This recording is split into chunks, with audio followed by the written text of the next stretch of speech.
வங்கி அதிகாரி, bank manager. அங்கே அவர் எந்த ரூமுக்கு வேணாலும் போகலாம், இஷ்டப்படி என்ன வேணாலும் பண்ணலாம்.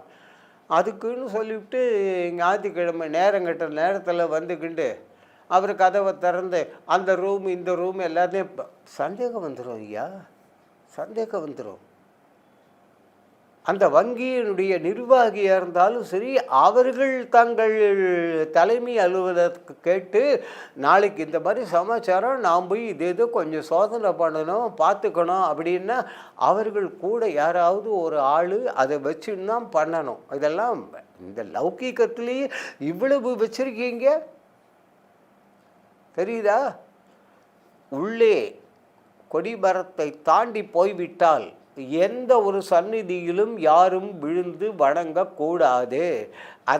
அது மட்டும் இல்லை, எந்த ஒரு சுவாமி விக்கிரகத்தையும் நாம் தொடக்கூடாது. ஒவ்வொரு சுவாமியும் ஆஹா அது எவ்வளவு அழகாக தொட்டு முத்தா கொடுத்து கூடவே கூடாது. அந்தந்த சுவாமி சந்நிதிகளில் நின்று ஏதானும் உங்களுக்கு ஸ்லோக ஸ்தோத்திரம் தெரியுன்னா அதை மட்டும் சொல்லலாம்.